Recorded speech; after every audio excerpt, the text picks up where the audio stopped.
प्यारे बच्चों, motion education में आपका स्वागत है। मैं आपका अपना किशन कुमार पाठक आज आपके लिए लाया हूं पाठ 11 त्रिविम ज्यामिति के अंदर अपन पढ़ने वाले हैं दो समतलों के मध्य कोण। अपने को याद है कि समतल दो रूप में मिलते हैं, एक सदिश रूप में और एक कार्तीय रूप में। तो दोनों स्थिति में समतलों के मध्य का कोण कैसे निकालते हैं इसके बारे में बातचीत करते हैं। तो यहां पर सबसे पहले लेते हैं अपन सदिश रूप। कौन सा लेते हैं? सदिश रूप। कि भाई अगर समतल के समीकरण सदिश रूप में दे रखे हैं तो अपन उन दोनों समतलों के मध्य कोण कैसे ज्ञात करेंगे। तो यहां पर मान लीजिए कि पहला समतल है आर सदिश और यहां पर अभिलंब N1 सदिश बराबर D1। ये है पहला समतल, ठीक है। और दूसरा समतल है एवं आर सदिश अदिश गुणनफल N2 सदिश। ये क्या है? समतल दो का अभिलंब सदिश और D2। ये आ गई। ये हो गया अपने पास में नंबर 2। अब यहां देखिए, आप इसको अपन फोटो के माध्यम से समझते हैं। मान लीजिए अपने पास में एक ये समतल है साहब, ठीक है, ये रहा साहब, और एक समतल ये आ गया। अब इन दोनों के अपने को इन दोनों के मध्य का कोण ज्ञात करना है। दोनों के मध्य का कोण ज्ञात करना है। तो कैसे ज्ञात करेंगे साहब दोनों समतलों के मध्य का कोण? अगर ये मान लीजिए ऐसे हैं दोनों समतल, तो इसका जो अभिलंब है इस समतल के लंबवत जो N1 है ना, और इसके जो अभिलंब है वो, इन दोनों के मध्य के कोण को ज्ञात करना है, N1 और N2 ऐसे करके। मतलब यह है कि समतलों के मध्य कोण नहीं बनेगा, उनके अभिलंबों के मध्य कोण बनेगा। क्योंकि कोण तो रेखाएं बनाती हैं, कोण तो रेखाएं बनाती हैं। और मैंने आपको पहले भी बताया कि समतल का खुद का कुछ नहीं होता, जो कुछ होता है वो किसका होता है? समतल के अभिलंब का। तो यहां पर ये जो कोण बनेगा ये वास्तव में समतल के अभिलंबों के मध्य बनता है। किसके मध्य बनता है? समतल के अभिलंब के मध्य। तो यहां पर अपने को समतल के अभिलंब चाहिए होंगे। जैसे ये आया साहब N1, ये क्या है? समतल एक का अभिलंब। मान लीजिए ये दे रखा है A1 आई कैप और साहब B1 जे कैप और C1 के कैप। अब ये A1 B1 C1 क्या है? ये है समतल एक के अभिलंब के दिक् अनुपात। क्या है? समतल एक के अभिलंब के दिक् अनुपात। और साहब N1 2 निकाला, ये N2, ये है अपने पास A2 आई कैप, B2 जे कैप और C2 के कैप। ये आ गया। अब यहां पर A2 B2 C2 क्या है? ये है समतल दो के अभिलंब के दिक् अनुपात। अब अपने को इन दोनों के मध्य का कोण निकालना है। तो इन दोनों के मध्य का कोण निकालने के लिए अपने को याद है कैसे निकालते थे दो सदिशों के मध्य का कोण? ये होता था cos थीटा बराबर N1 सदिश का N2 सदिश के साथ में अदिश गुणनफल करा, N1 सदिश का मापांक और N2 सदिश का मापांक। ये आ गया। और लक्षण से लिखा तो यह आ जाएगा cos थीटा बराबर A1 A2 B1 B2 और C1 C2। ऐसा अपन ने कई बार देख चुके हैं, तो इसलिए अपन ज्यादा चिंतित नहीं होंगे इसमें। B1 की घात 2 C1 की घात 2 और अंडर रूट A2 की घात 2 B2 की घात 2 और C2 की घात 2, है ना। ये आ गया था। ये अपने पास में दो समतलों के मध्य के कोण का सूत्र आ गया। अगर ऐसा हो, यदि थीटा इक्वल टू 90 डिग्री हो, यानी कि 90 डिग्री, इसका मतलब यह है कि समतल एक और समतल दो, समतल एक लंबवत हो किसके, समतल दो के, समतल एक लंबवत हो किसके, समतल दो के। तो ऐसी स्थिति में क्या होगा सर, ऐसी स्थिति में होगा A1 A2 B1 B2 और C1 C2 बराबर 0। यह आ गया। ये दो समतलों के लंबवत होने का प्रतिबंध है। क्या है ये, दो समतलों के लंबवत होने का प्रतिबंध। अगर मान लीजिए यहां पर थीटा बराबर 0 होता, यानी कि समतल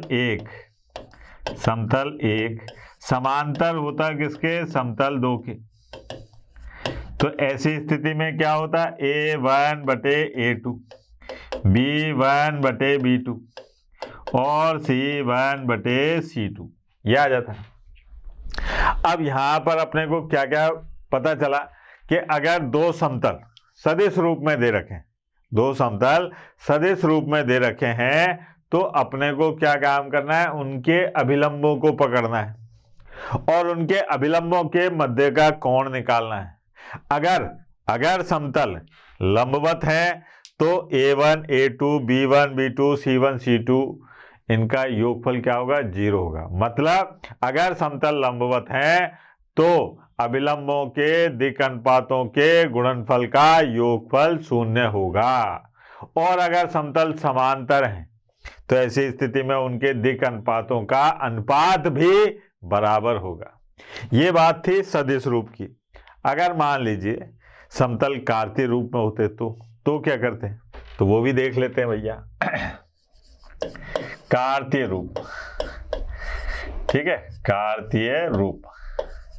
अब कार्तीय रूप में भैया समतल क्या है, A1x plus B1y plus C1z और प्लस D1 बराबर 0।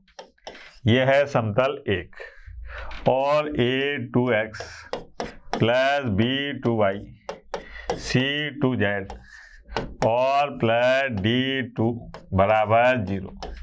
यह है समतल दो, समतल एक और समतल दो। अब अपने को इन दोनों के मध्य का कोण बताना है, तो यहां पर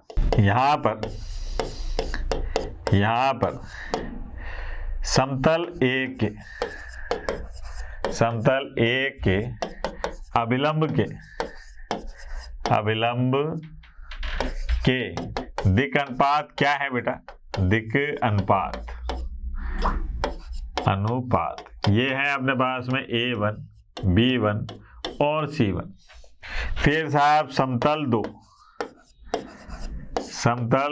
के अभिलंब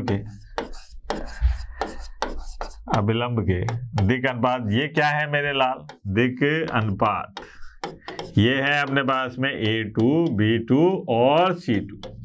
अब दोनों समतलों के अभिलंबों के मध्य का कोण निकालना है अपने को, तो वो क्या हो जाएगा बेटा, cos थीटा बराबर यह आएगा A1 A2 B1 B2 और C1 C2 और बटे में अंडर रूट A1 की घात 2 B1 की घात 2 C1 की घात 2 और अंडर रूट A2 की घात 2 B2 की घात 2 और C2 की घात 2।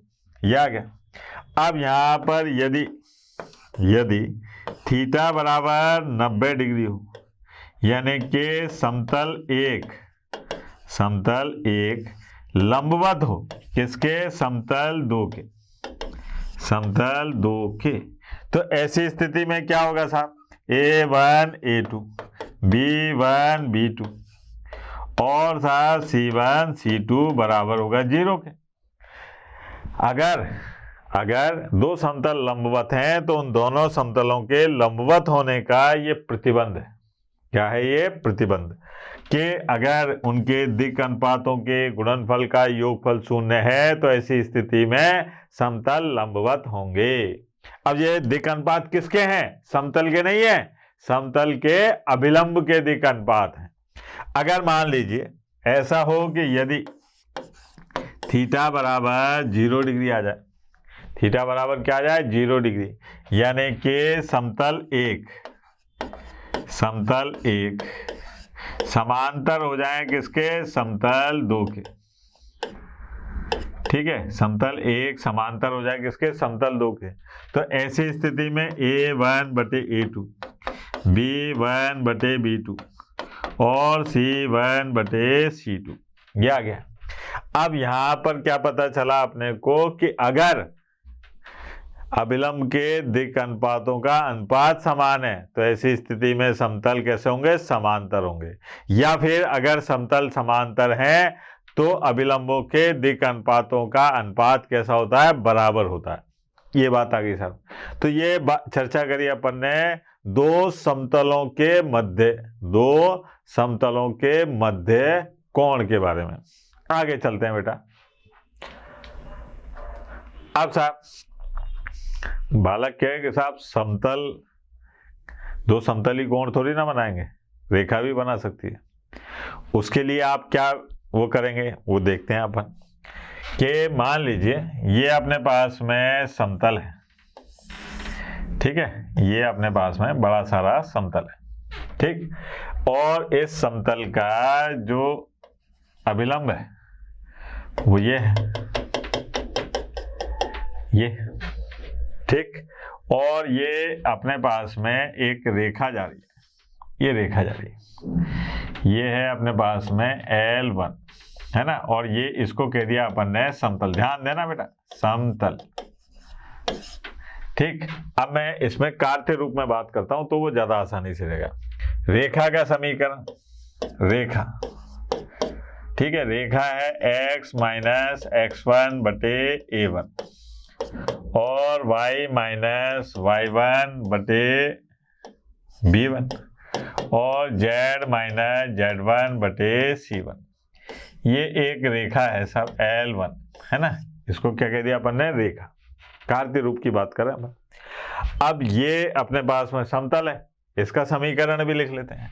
तो समतल का समीकरण, समतल ये है अपने पास में A2x plus B2y plus C2z और प्लस D1 बराबर 0।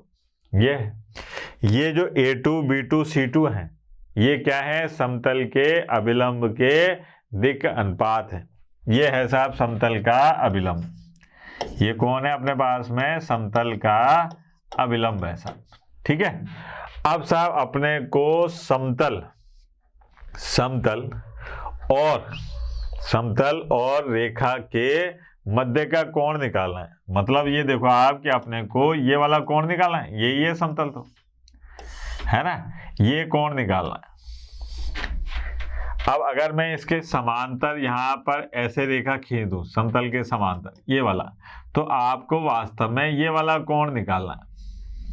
लेकिन आपको याद है कि समतल का खुद का कुछ तो होता नहीं है। किसका होता है, समतल के अभिलंब का होता है। किसका होता है, समतल के अभिलंब का होता है। अभिलंब है ये, अभिलंब कौन है, ये, और रेखा है ये। तो वास्तव में अपने को ये थीटा नहीं निकालना। थीटा निकालने के लिए अपने को यहां पर आना पड़ेगा, क्योंकि कोण तो वास्तव में रेखा किसके साथ में बनाएगी, अभिलंब के साथ में।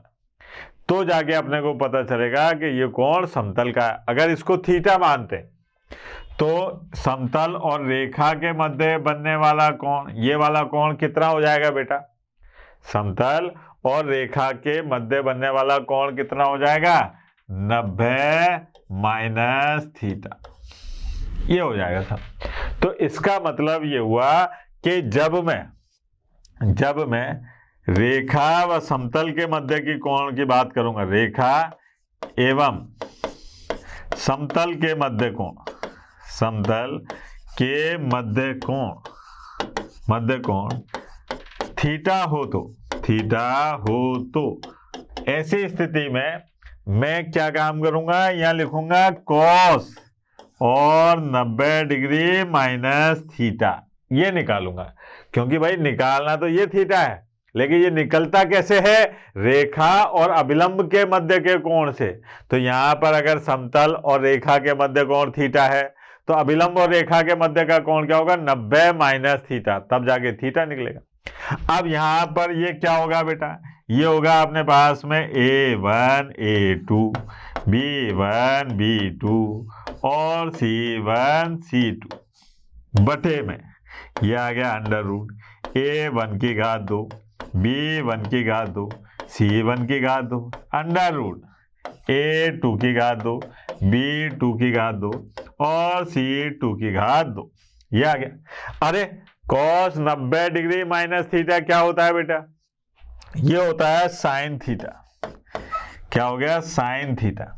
ये है A1 A2, B1 B2 और C1 C2 बटे में अंडर रूट A1 की घात 2, B1 की घात 2 और C1 की घात 2 अंडर रूट A2 की घात 2, B2 की घात 2 और C2 की घात 2।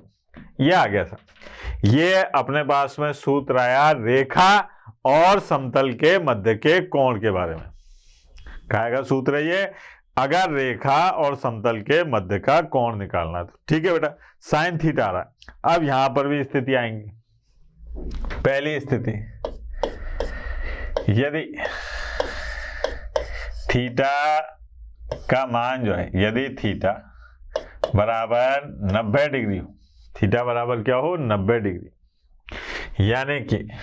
यानी कि रेखा लंबवत हो किसके? समतल के। समतल के। रेखा लंबवत है किसके? समतल के।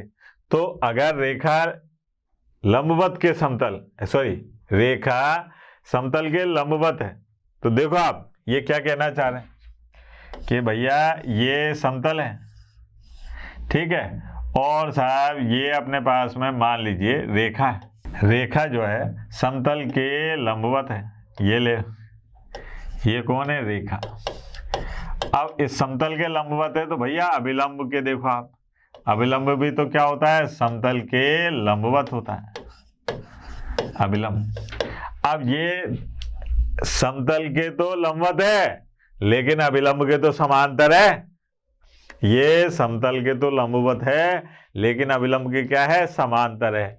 तो यहाँ पर जो अपने पास में साइन 0 लिखेंगे तो ये आएगा A1 बटे A2, B1 बटे B2 और C1 बटे C2। साइन 0 नहीं, साइन 90 डिग्री। साइन 90 डिग्री का मान कितना होता है बेटा? 1। अगर अपन कहें कि समतल और सरल रेखा परस्पर लंबवत हैं तो उनके दिक् अनुपातों का अनुपात कैसा होगा? बराबर होगा। ठीक है, ये वाली बात अपने पहली चीज कि जब रेखा और समतल लंबवत हो। दूसरी कंडीशन क्या हो सकती है साहब? यदि थीटा 0 हो, यानी कि रेखा और समतल कैसे हो? समांतर हो। अब बालक के ये कैसे सब समांतर? कि भाई ये है अपने पास में समतल, ठीक है, और ये है अपने पास में रेखा, ठीक, और ये है अपने पास में अभिलंब। अब मैं आपसे कहूं कि बेटा ये रेखा है समतल के समांतर है, तो बिल्कुल सही बात है साहब, रेखा जो है समतल के समांतर है, लेकिन अभिलंब के तो लंबवत है। अभिलंब के तो लंबवत है। तो अब अपने को याद है समतल का खुद का कुछ भी नहीं होता, जो कुछ होता है उसके अभिलंब का होता है। तो ऐसी स्थिति में अपन क्या बताएंगे कि अगर रेखा समतल के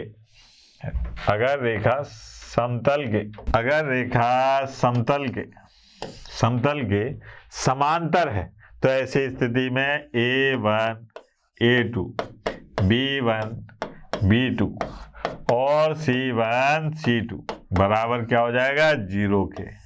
तो ये रेखा और समतल के समांतर होने का प्रतिबंध है, ये रेखा और समतल के लंबवत होने का प्रतिबंध है। ठीक है बेटा, अब प्रश्न से ज्यादा अच्छे तरीके से समझ में आएगा। इसके कुछ प्रश्न देखते हैं। उससे ज़्यादा समझ में आ जाए। ये है साहब कि सिद्ध कीजिए कि ये दोनों समतल परस्पर लंबवत हैं। ये दोनों समतल क्या हैं? परस्पर लंबवत हैं। अब समतल परस्पर लंबवत कब होंगे? जब उनके अभिलंब के दिक् अनुपातों के गुणनफल का योगफल शून्य हो। तो यहां पर सबसे पहले आते हैं अपन हल। हल में क्या है साहब? दिया है क्या दिया है मेरे लाल? दिया है अपने को 2x plus 6y plus 6z और साहब माइनस 7 बराबर 0। ये है समतल एक का समीकरण, ठीक है। एवं और क्या दे रखा है साहब? और है 3x plus 4y minus 5z minus 8 बराबर 0। यह है समतल दो का समीकरण, समतल एक का समीकरण और समतल दो का समीकरण। अब समतल एक के अभिलंब के दिक् अनुपात क्या होंगे बेटा? ये है A1 B1 और C1 बराबर, ये है अपने पास में 2,6,6। अब चाहो तो इनको और भी ज्यादा सरल कर सकते हैं, 1,3,3 क्योंकि अनुपात है, तो ऐसे लिख दिया अपन। फिर आए साहब समतल दो के अभिलंब के दिक् अनुपात। यहाँ आ गए साहब दिक् अनुपात। ये क्या है साहब? ये है अपने पास में A2 B2 C2 बराबर, ये है 3,4 माइनस 5। अब ये सरल नहीं हो रहे तो कोई बात नहीं साहब, ठीक। अपने को जांच करनी है कि ये दोनों समतल लंबवत हैं कि नहीं है। तो लंबवत कब होंगे? जब इनके दिक् अनुपातों के गुणनफल का योगफल क्या होगा? शून्य होगा। तो वो निकालते साहब। अब A1 A2 B1 B2 और C1 C2 इसका मान निकालते हैं। तो ये आ गया अपने पास में 1 गुणा 3 गुणा 4, ठीक है, और 3 गुणा माइनस 5। ये देखो आप 3 12 और माइनस 15। तो यहाँ पर A1 A2 B1 और C1 C2 बराबर क्या आ गया? 0।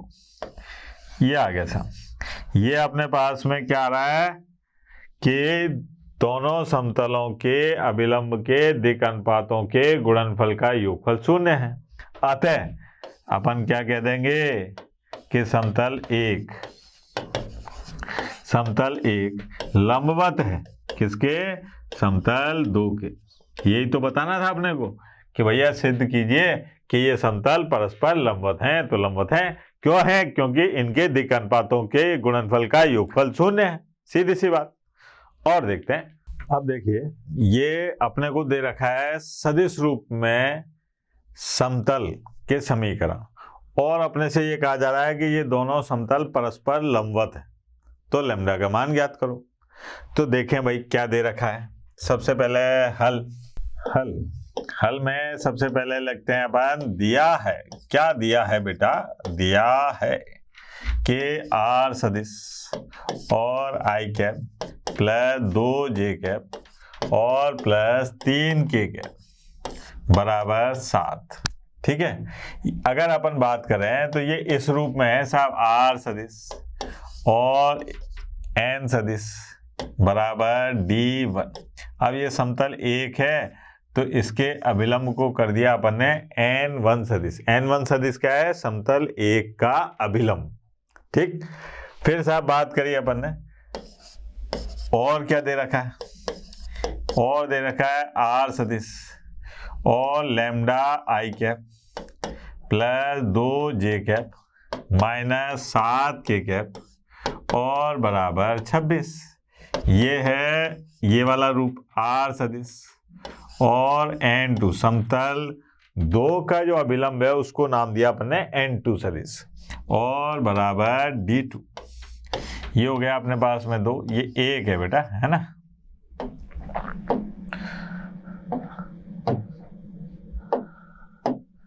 ये समीकरण 1 और ये 2, ठीक है, समतल 1 समतल 2। अब यहां पर मैं बात करूं आपसे कि यहां पर N1 सदिश जो है वो क्या है, वो है I cap plus 2J cap और प्लस 3K कैप। एवं N2 क्या है बेटा, N2 सदिश ये है लैम्डा I कैप और 2J कैप और माइनस 7K कैप। अगर अपन बात करें कि समतल 1 के अभिलंब के दिक् अनुपात, अभिलंब के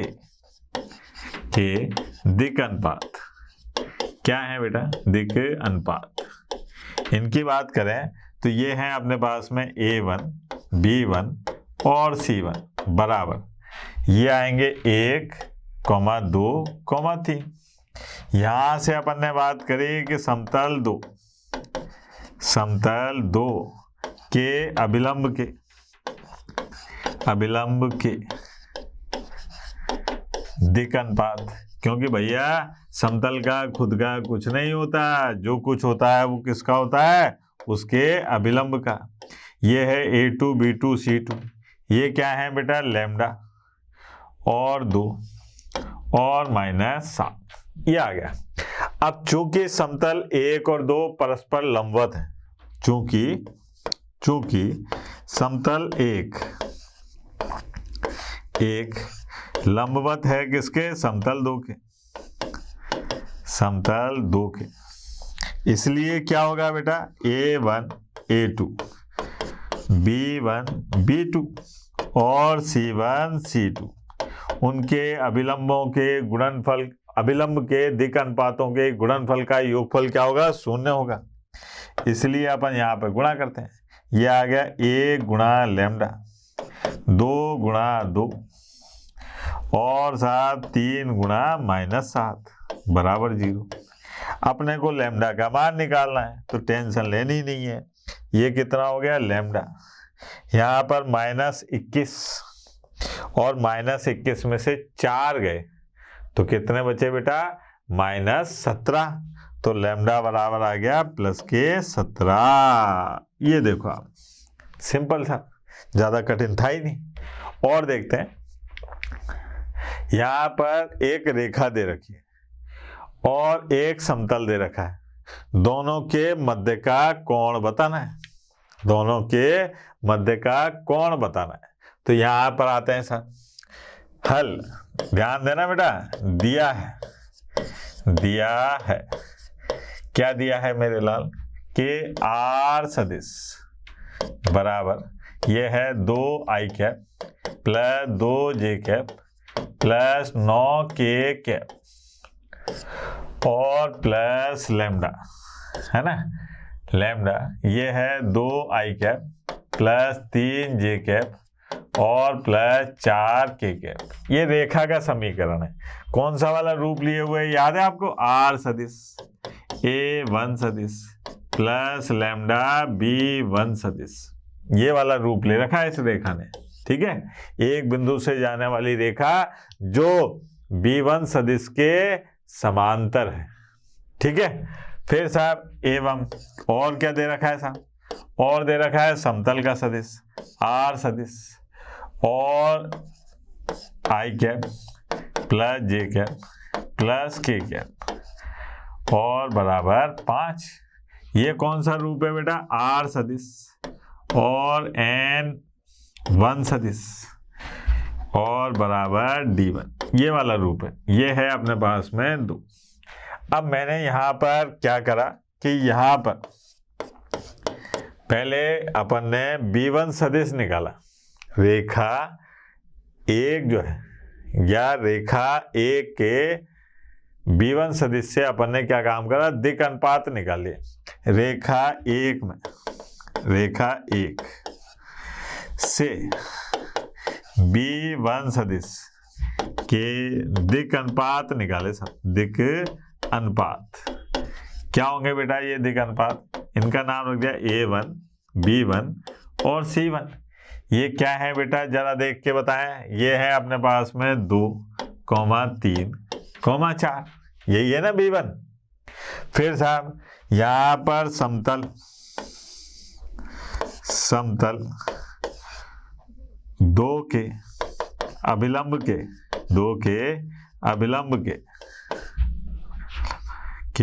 दिक् अनुपात, इनका नाम रख दिया अपन ने दिक् अनुपात। ये है A2, B2 और C2। ये कितने हैं बेटा? ये है 1, 1, 1। ये आगे से ये रेखा है। रेखा क्या है कि भैया इस बिंदु से गुजरती है और इसके समांतर है। तो इस समांतर जो सदिश है इसके दिक् अनुपात क्या है? A1, B1, C1। और ये समतल है, इस समतल के अभिलंब के दिक् अनुपात क्या है? A2, B2, C2। अब रेखा और समतल के बीच का कोण निकालना है आपको। क्या निकालना है? रेखा और समतल के बीच का कोण। तो याद करो, समतलों के मध्य जब कोण निकाल रहे थे तब तो cos थीटा की बात कर रहे थे। अब अपन बात कर रहे हैं किसकी? रेखा और समतल के मध्य की।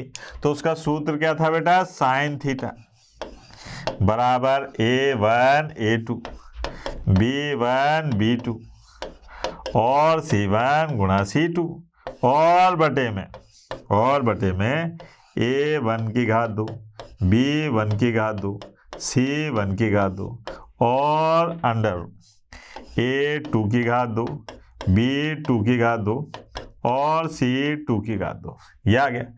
अब यहां पर देखें अपन A1 B1 C1 के मान रख देते हैं। तो साइन थीटा अब A1 B1 के मान क्या थे? 2, 3, 4 तो A1 के और उसके 1, 1, 1।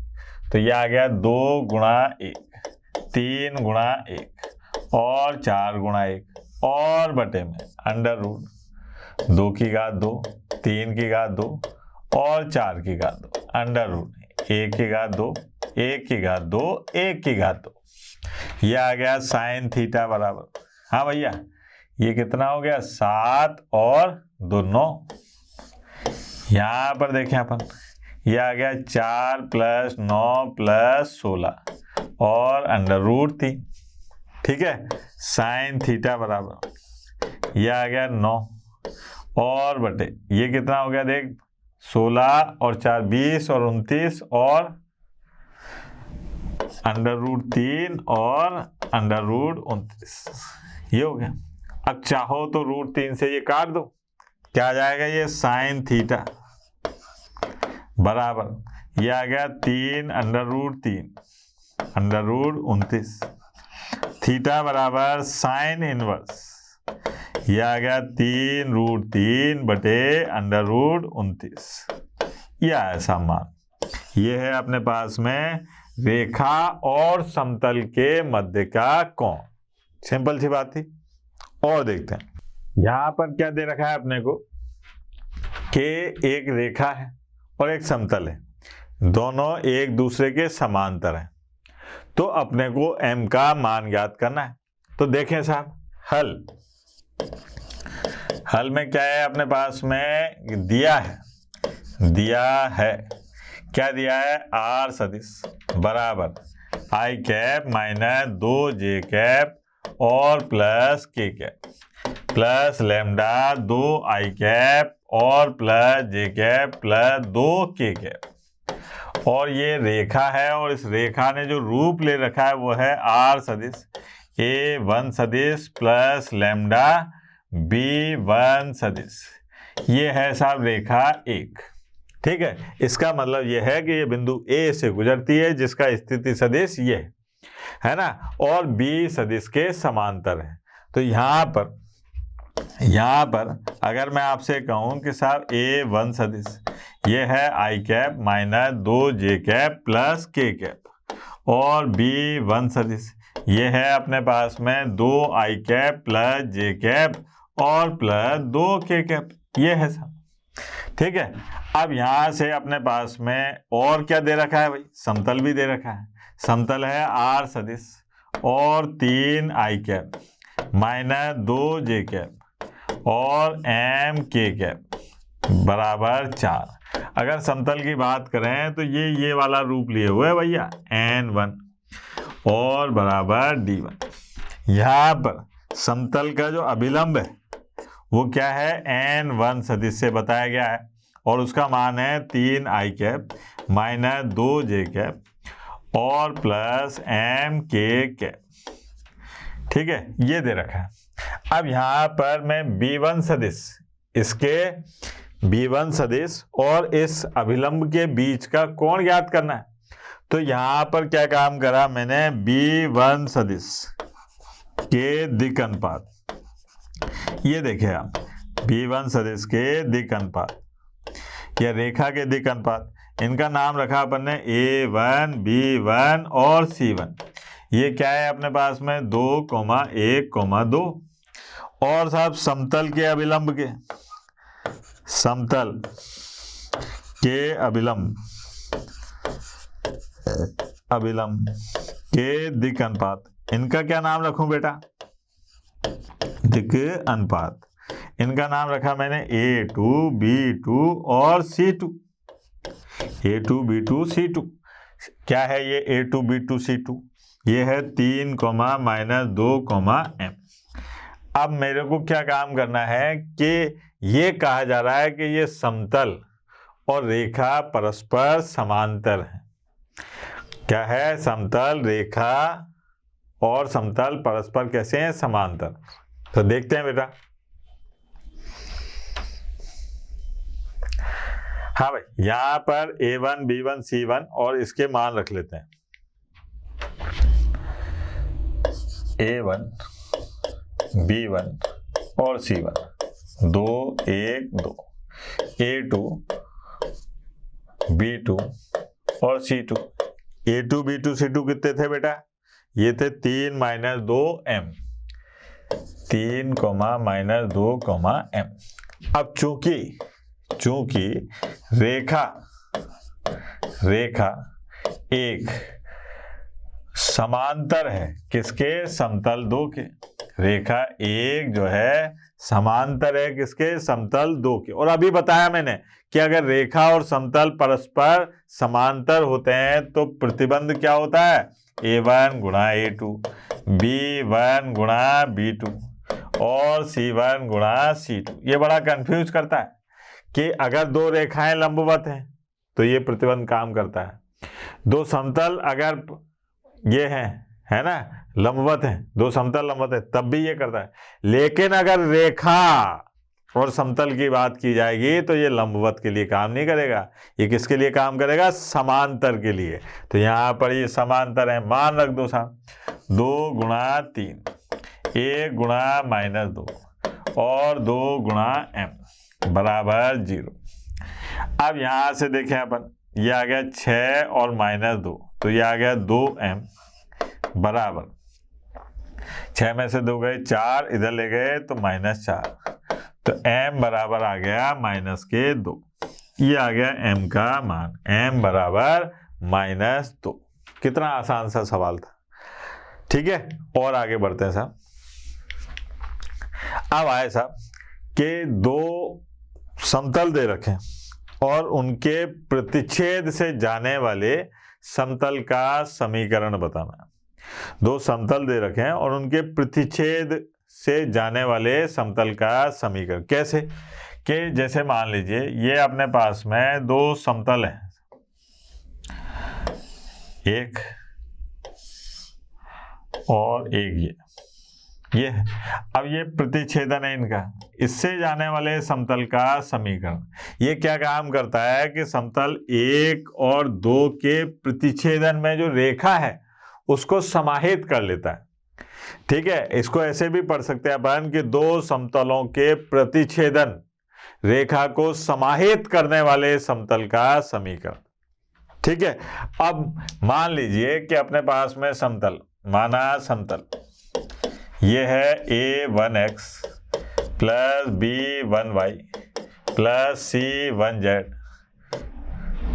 प्लस D1 बराबर 0। ये समतल 1 है, ठीक है। एवं समतल 2 है A2X प्लस B2Y और C2Z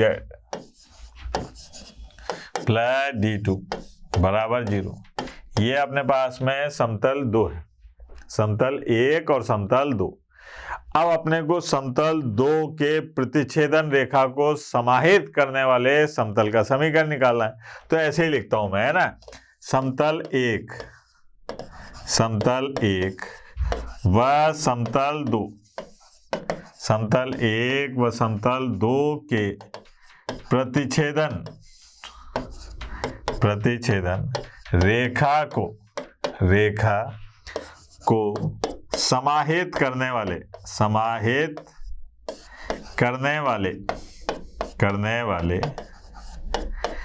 समतल का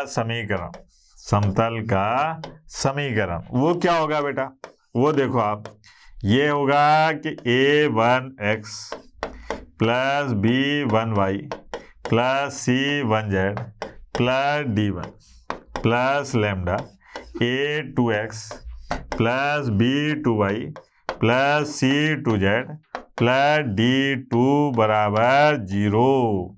ये होगा साहब।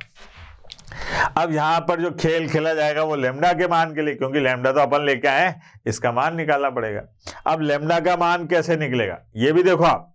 लैम्डा का मान ऐसे निकलेगा कि साहब जब ये दिया होगा तो एक ना एक शर्त अवश्य दी होगी कि ऐसे कि साहब समतल 1 और समतल 2 के प्रतिच्छेदन रेखा को समाहित करने वाले समतल का समीकरण ज्ञात करो जो बिंदु 1,1,1 से गुजरता है। कोई बिंदु दे रखा होगा। समतल 1 और समतल 2 की प्रतिच्छेदन रेखा को समाहित करने वाले समतल का समीकरण ज्ञात करो जो फलाना रेखा के लंबवत है। ठीक है, ऐसे उटपटांग कोई ना कोई शर्त जरूर देगा। उस शर्त के माध्यम से अपन क्या काम करेंगे, लैम्डा का मान ज्ञात करेंगे और लैम्डा का मान यहाँ पे रख लेंगे। जैसे ही लैम्डा का मान रखेंगे अपने पास में क्या आ जाएगा, समतल 1 और समतल 2 के प्रतिच्छेदन रेखा को समाहित करने वाले समतल का समीकरण आ जाएगा। कैसे, एक उदाहरण के माध्यम से समझते हैं अपन। ये देखिए यहाँ पर उस समतल का समीकरण ज्ञात कीजिए जो समतलों, एक तो समतल और इसके प्रतिच्छेदन तथा बिंदु 2,2,2,1 से होकर जाता है। क्या कह रहा है ये कि इन दोनों समतलों के प्रतिच्छेदन रेखा को समाहित करने वाले और बिंदु 2,2,1 से गुजरने वाले समतल का समीकरण ज्ञात करना है। तो कैसे ज्ञात करेंगे, देखिए आप, यहां पर है अपने पास में हल। पहले बात करते हैं कि क्या दिया है, तो दिया है बेटा 3x minus Y plus 2z minus 4 बराबर 0। यह है समतल 1। फिर क्या दिया हुआ है, फिर है x एवं x और plus y plus z minus 2 बराबर 0।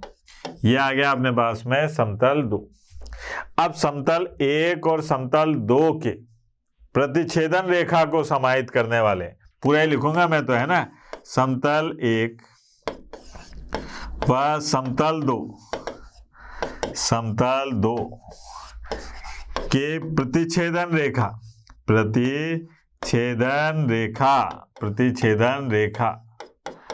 को समाहित करने वाले